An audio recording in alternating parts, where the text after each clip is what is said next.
The Secret Diary of Cameron Baum. Saturday. I am in the passenger seat of a high-performance Italian sports car. Not the Ferrari. Becca has traded that for a Maserati. It is green. She says it matches her eyes, but this is not the case. Her eyes are at least 2 shades lighter and do not come with a metallic finish. Unlike mine. We are in the middle of an argument. Or rather a difference of opinion. Since arguments I am usually involved end in the violent death of the other person. I don't like it any more than you do, but a bet's a bet. A bet is not legally binding, I point out. We do not have to do this. I know, but I bet Louise we'd be their slaves if we lost the cheerleading contest, and that's just the way it is. Nothing was written down. There was no contract. But I'd expect Louise to honor the bet if she'd lost, so we'll have to make the best of it. So what if we're slaves? It's only a day. Slavery was abolished in the last century. Tell me something I don't know. The square root of 569 is 23.85372. What are you saying? I'm telling you something you don't know. Becca laughs. See, Cam, if you're making jokes, it can't be that bad. And you might meet Jake again. You like Jake, don't you? Jake will be there. Sure, silly. It's his home, too. Jake is Louise Vandervelt's younger brother.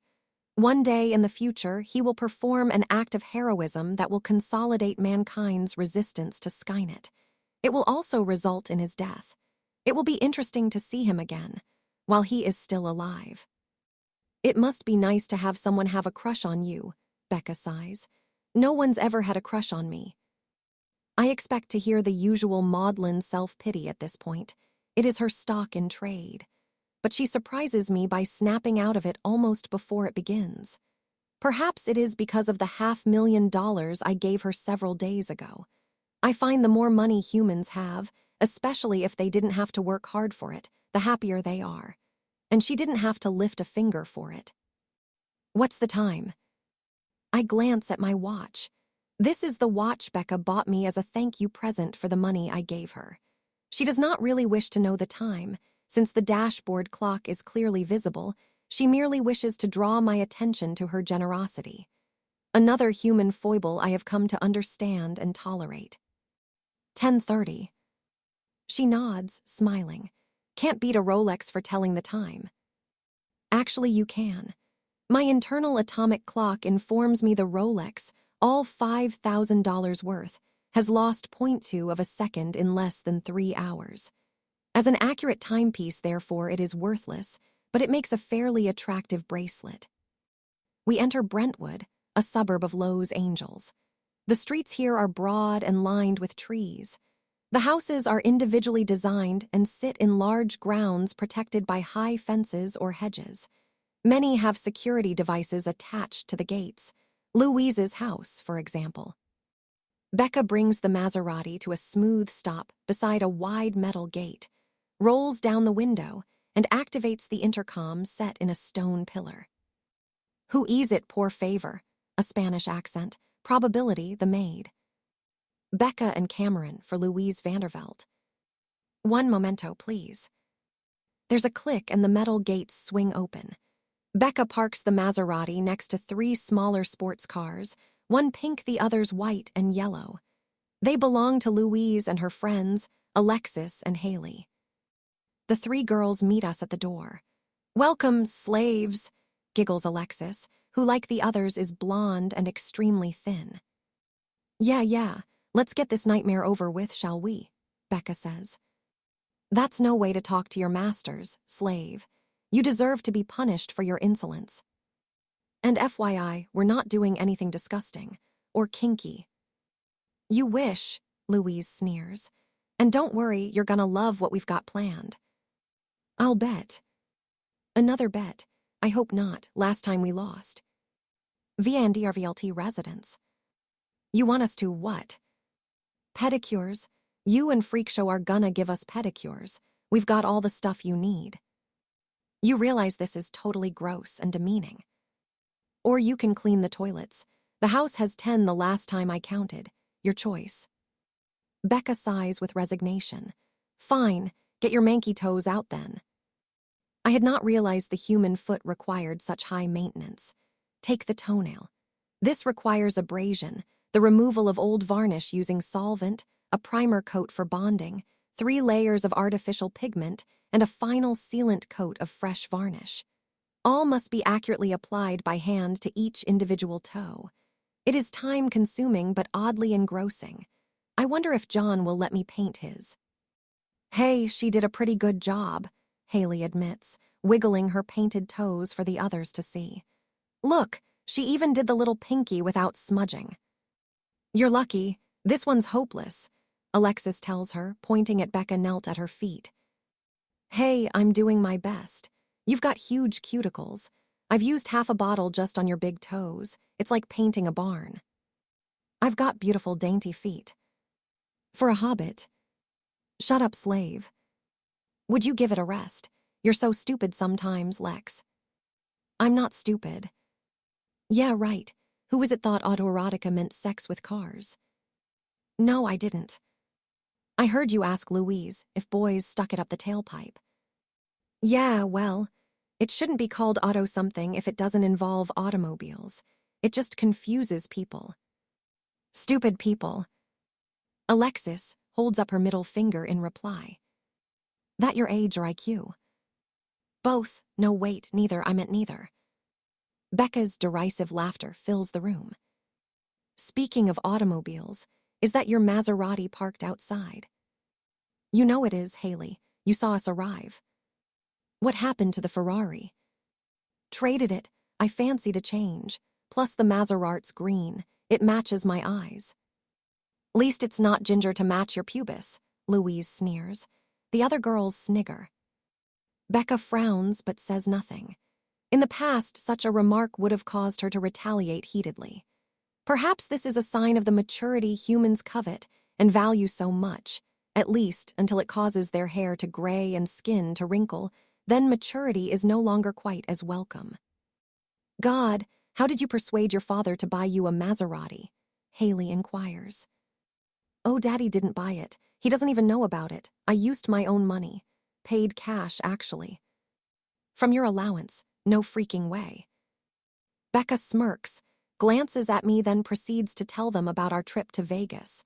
The money I won at roulette.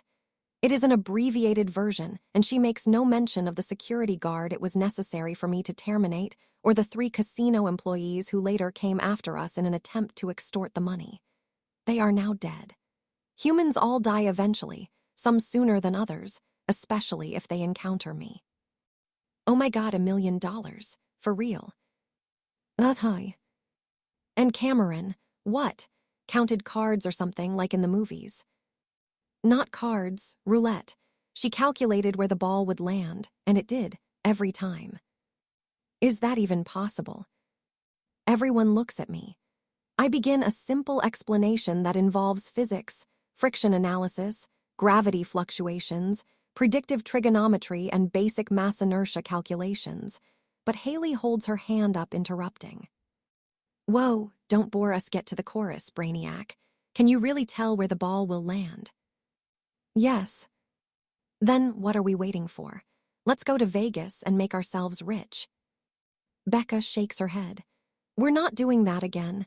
Things got unpleasant towards the end. I don't remember it all, I was kinda wasted. But our fake IDs got busted and we had to get out ASAP. We have great fake IDs, Alexis boasts. Louise is Darlene Delmer, Haley's Felicia LaForge, and I'm Pepper LaPug. Pepper LaPug, so you're Pepe Le Pew like the cartoon skunk. Huh, fits you perfectly. Not Pepe Le Pew, Pepper, short for Pepperdine. Pepperdine, that's not even a word. Is too, it's a classy name for a classy lady. Me, why, what's on your fake ID? Ginger spud you like. Good one, Lex, Haley sniggers. Yeah, way to show the love, Lex. Still expect us to take you to Vegas. No chance. But we want to be rich like you, Haley protests. You are rich, Hales. Your father's a cosmetic surgeon. You're rolling in it. No, I'm not. Daddy's rich, not me. All I get's a monthly allowance. And if I'm overdrawn, I get this snooty phone call from my father's accountant lecturing me about fiscal responsibility. I don't want to be fiscal, I want to be loaded. Buy a lottery ticket. Why can Cameron predict those two? I shake my head. Haley pouts and crosses her arms over her chest. This is so unfair, she grumbles. Beautiful girls like me shouldn't be poor. It's like a paraffin or something. You mean paradox? Yeah, that too. Here, this'll help, it always helps. Louise takes a white, stubby, cylindrical object from her purse and hands it to Haley. Is that a doobie? Becca asks. Uh-huh, it helps suppress my appetite. Really? With me it's the other way round. Yeah, we can tell. Bitch, where did someone like you get weed? Rochelle, at school, her brother deals. Didn't he do time for dealing? That's how I know it's good stuff. Louise lights up and inhales the smoke from the cigarette. She holds it towards Becca. You want some, or you gonna be a tight ass? Becca takes the cigarette and inhales. Good buzz. The cigarette goes from Becca to Haley and Alexis. Then it is my turn. I do as the others and inhale. My sensors indicate traces of a mild halogenic. It will have no effect on me, but it is important to keep up appearances. The cigarette doobie is passed around several times. We are all now slumped on the floor, except Louise, who lolls on her bed, which has a pink frilly bedspread to match the pink wallpaper. I can't believe next year we'll all be in college, says Haley. Then after that, a job. I haven't a clue what I want to do. All I know is I want to get paid loads of money, wear great clothes, and not do any work. So basically, you want to be Paris Hilton. Yeah, only without the video stuff. So gross. It's not so bad if he washes it first. Alexis puts her hand up to her mouth. Shit, did I just say that out loud? Sorted much. Welcome to Skankville, population 1. Everyone laughs, except me. Personal hygiene is important, I acknowledge.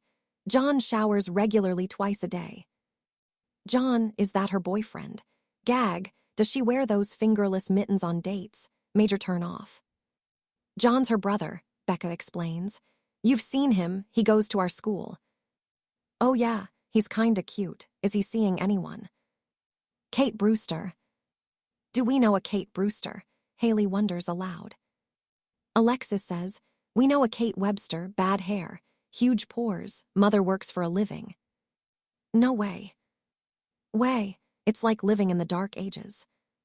Why do you suppose they're called the Dark Ages? Because in those days people were smaller than they are now. They couldn't reach the light switch. That is so true. It isn't. It is historically inaccurate in every detail, but before I can point this out, Becca says, Kate doesn't go to our school. They met at my party. She's a friend of mine. Then we don't need to know her. She's already like me. Strike 2.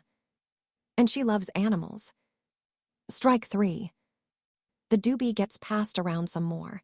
There is a fug of smoke lingering in the air. Then Louise surprises us all by dreamily asking, do you think the dead can see or hear us?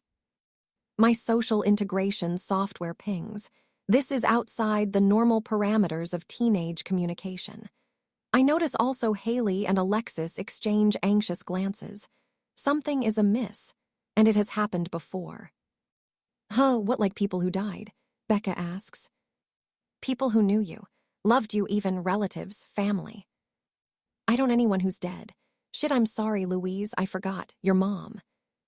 Don't any of you wonder where my father is? Louise asks in a strange, monotone voice. Isn't he at work?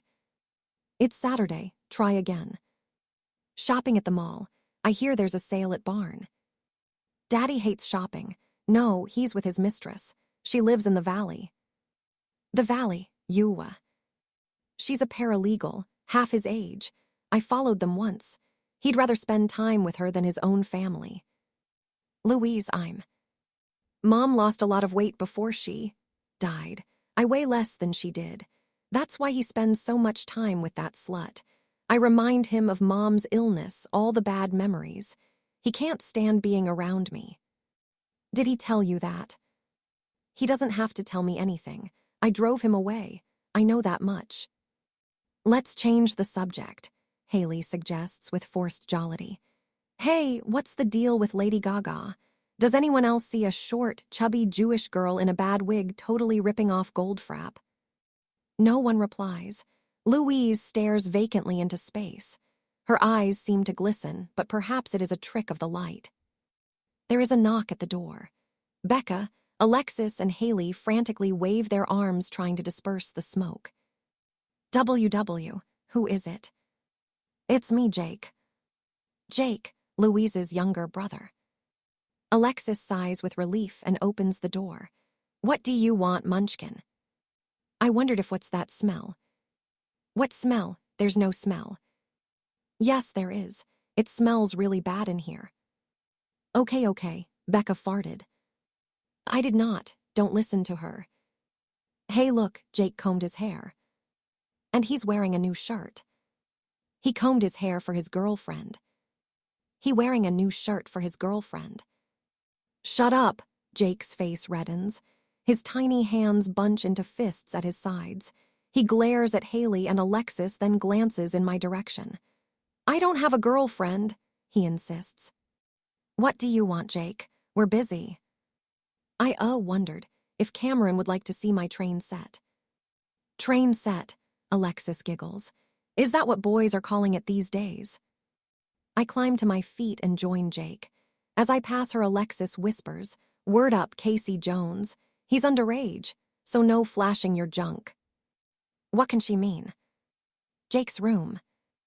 I follow Jake down the corridor and round a corner. His room has a blue door with a message written on it. Jake's room. Keep out. This means you, LOUSE. Jake's bedroom is as large as his sister's but less pink, the bedspread less frilly. There are no stuffed teddy bears. I prefer it. Models of primitive flying machines dangle from the ceiling on thin wires, posed as if in aerial combat. There's a model of the Saturn V rocket that took humans to the moon. Posters on the walls depict acts of mock violence and destruction associated with popular entertainment. 2 posters over his bed are photographs of girls. They are not on my database. Perhaps they are friends of his from school. I wish, Jake replies when I ask. That one's Hannah Montana. Miley Cyrus, really, she just pretends to be Hannah. I nod. Subterfuge, I know it well. The other one's Megan Fox. Remember Transformers from the last time you were here? Robots in disguise. I nod again. Robots in disguise. I am familiar with the concept. Why is she snarling? I ask, curious. I think she's trying to look sexy. Snarling is sexy. I bare my teeth and arrange my lips into a snarl. Is this sexy? Jake's face reddens again. Is he unwell? It is important to the resistance that he maintains full health and vigor. I reach out a hand and check the pulse in his neck. Hey, what are you doing? Checking your circulation. Blood has rushed to your head twice in 5 minutes. Your health might be at risk. The extrapolated data from my finger sensors scroll down my HUD. His pulse is elevated for a person of his age and mass. Skin temperature and blood pressure are also slightly raised. I hazard a prognosis. Did my snarling scare you? I did not mean to frighten you. I was only trying to be sexy, like Megan the Fox. He stares at me. You're weird, you know that. So I am repeatedly informed. And it doesn't bother you. Should it? I guess not. You're not bad weird, just odd. I could leave if my weirdness upsets you. No, that is, you haven't seen my train set yet. Jake picks up a small remote control from a side table and makes some adjustments. A small model locomotive begins to move along a small-scale railway track, which I notice winds in a haphazard manner all over the bedroom floor, even disappearing under the bed at one point. What do you think? He asks shyly. It's freaking cool. Really? Because most girls think train sets are lame. Louise thinks it's babyish. But you are not a baby. No, I'm not here. You want to try? I take the controls. They are basic, merely regulating the speed at which the train circulates. Nevertheless, it is enjoyable. The train does several circuits under my command, speeding up and down at my whim. I notice Jake staring at me with a smile on his face. What is funny? Nothing, it's just, you're really pretty. I've never had a pretty girl in my room before. Louise is pretty. But she's my sister. But still a pretty girl. I guess, barf. Barf City. Yeah. Finally, I hand the controls back. Thank you for letting me see your train set. I am sorry I can't flash you my junk, but you are underage. Word up. I add so there is no misunderstanding. Jake's face reddens again. Was it something I said? I move to leave. Wait, don't go yet. I like spending time with you. You do. Listen, you're 16, right? So, when I'm 16, you'll still only be like in your early 20s. That's not old. I mean, it's pretty old, but not that old. Maybe then we could hang out together. I access the appropriate memory kernel. The resistance tunnels, mess hall. I pass Jake sitting at a table eating field rations. He smiles at me and pats the seat next to him, which I recognize as an unspoken invitation to join him. I do so. We talk. He is older, a handsome human male in his prime. He undertakes his mission tomorrow. He has less than 24 hours to live. Yes, I inform the young Jake back in the present. We will hang out together, one day. You mean it, it's a date. He smiles up at me. Yes, it is a date. October 18, 2028. We sit in silence. Jake asks if I would like to listen to music, if I like Smashing Pumpkins. I don't know, I inform him. I have never smashed a pumpkin. He laughs. You're funny. I am. I am about to ask why I am funny when a scream comes from the corridor outside. What was that? Jake asks. I don't know, but I am going to find out. You stay here. No, I'm coming with you. Very well, stay behind me. Commotion in Louise's bedroom. Everyone is yelling or shouting at once. I take Becca to one side. Her eyes are wild. She is babbling. I shake her once, twice, 3 times. Her teeth snap together. She focuses on me. What is it? What happened? I demand to know. It's Louise. She went out onto the balcony and climbed up on the roof. I think she's planning to jump. Why does she wish to jump? The fall will kill her. She's talking all crazy again, Haley adds. Again, Becca rounds on her. You mean she's done this before? Not the roof. That's new.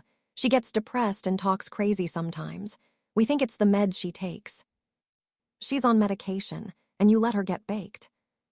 Not proper meds. She buys them on the internet. Christ, Haley, she could be taking anything. You know Louise. Anything to keep the calories at bay. Louise, please come down. Jake yells up from the balcony, leaning right over to try and see upwards. I pull him away. He mustn't come to harm. Someone's got to go up there and fetch her down. He pleads with us. Not you, I tell him. Someone has to, she'll fall. What about you two? Becca asks Haley and Alexis. Us, why us? Aren't you supposed to be her best friends? Sure, but look, she'll be okay, let's just... No, we're not waiting, we have to do something now, Jake yells. Again, I have to restrain him.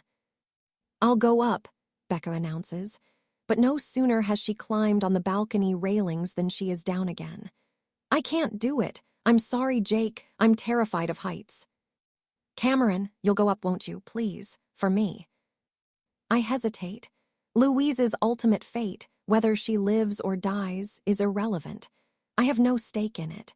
But Jake, if I refuse to help his sister, will it impact on the future, on his willingness to volunteer for the mission that will cost him his life, the mission I will recommend him for to future John?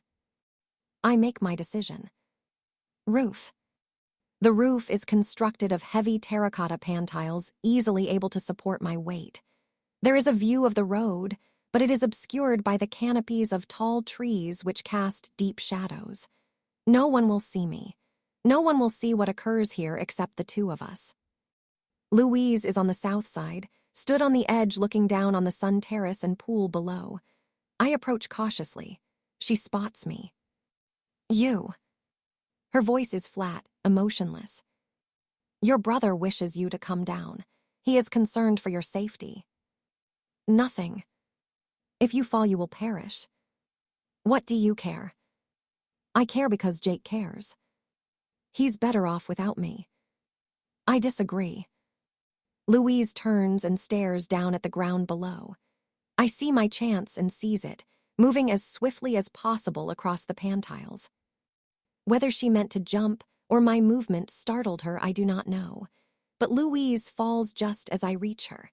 I manage to grab her arm before gravity claims her. My weight and velocity alter her trajectory.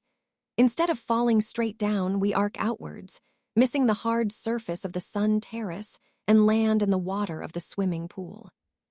Terminators do not swim. I do not swim. I sink. My feet touch the bottom of the pool. With her various body cavities offering greater buoyancy, Louise sinks more slowly.